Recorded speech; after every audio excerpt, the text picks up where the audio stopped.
Welcome to the Fearful Fright series, where we will be reading with our favorite green ghoul, Grimmer. Now sit back and enjoy this twisted tale. Today our story is called The Thing Beneath the Congo Water. The Congo River Basin did not welcome strangers.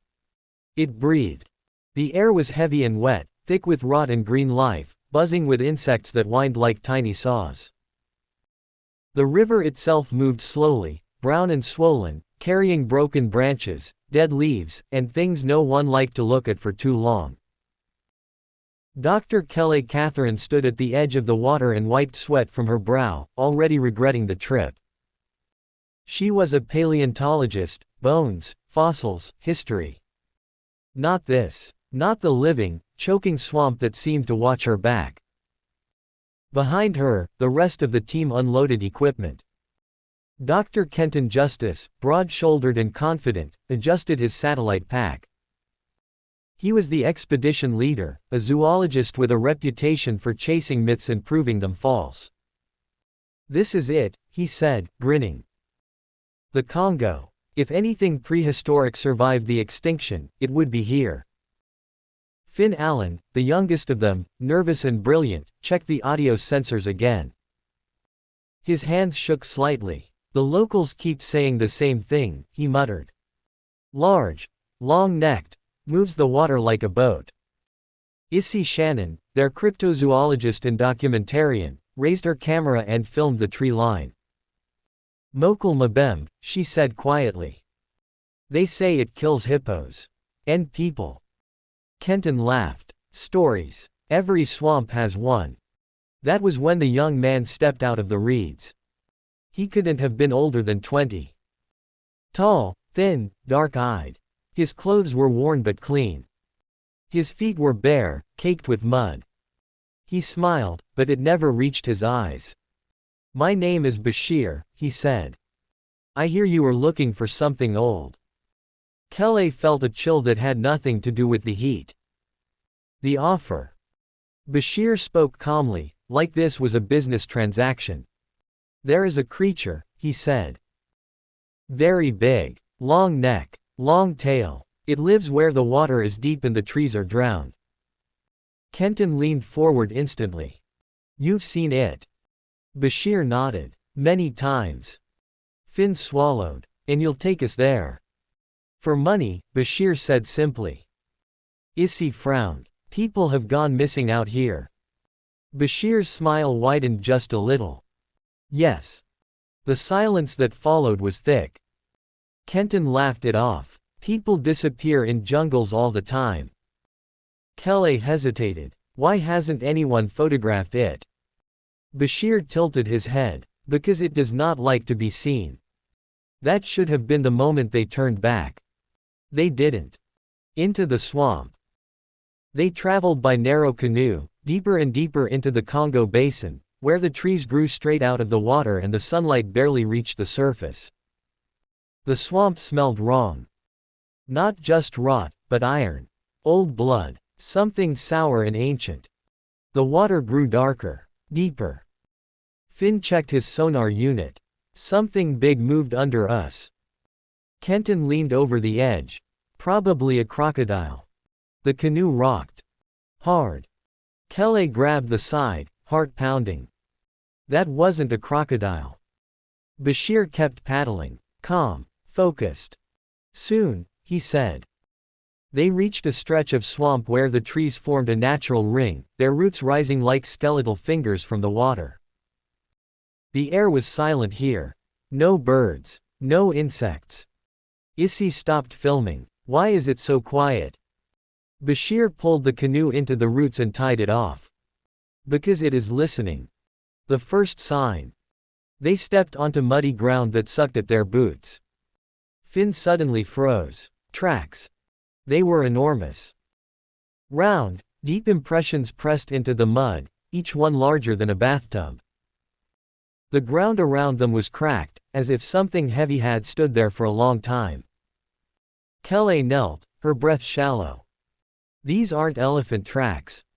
A low sound rolled through the swamp. Not a roar. A groan, deep, resonant, vibrating through bone and water alike. Issy whispered, "Oh my God." The water behind them began to move.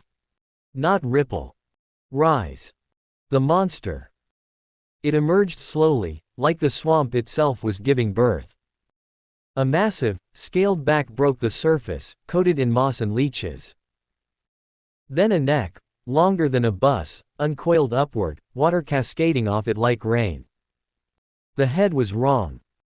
Too heavy. Too broad. Jaws lined with thick, blunt teeth stained dark red. Its eyes were small but ancient, yellow and unblinking. A sauropod. Alive. Breathing. The creature lifted higher and higher, towering over the trees, its neck swaying gently as it studied them. Kenton whispered, voice trembling, we discovered it." The creature opened its mouth and screamed. The sound shattered the silence, a thunderous bellow that sent birds exploding from the trees miles away.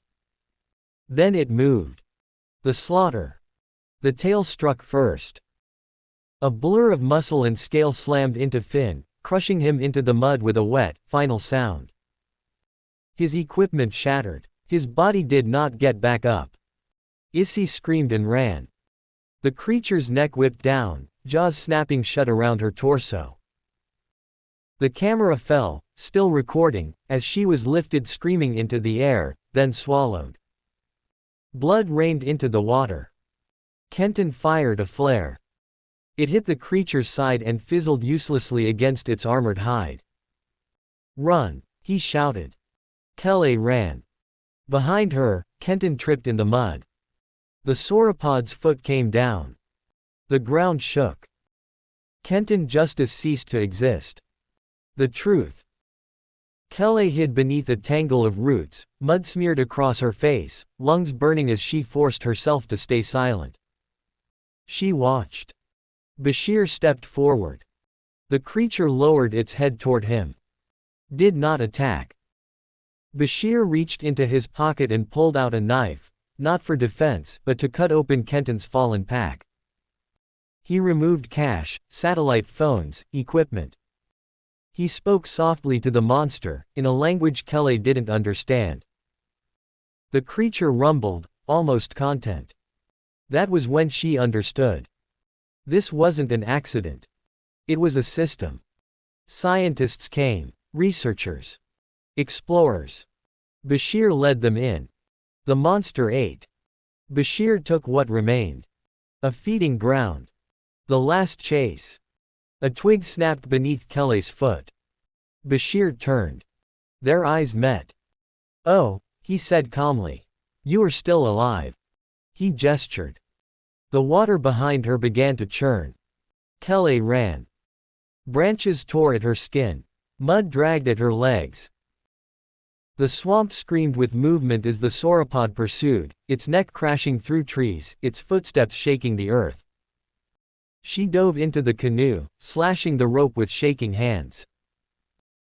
The creature lunged, its jaws snapping inches from her head as she paddled desperately away.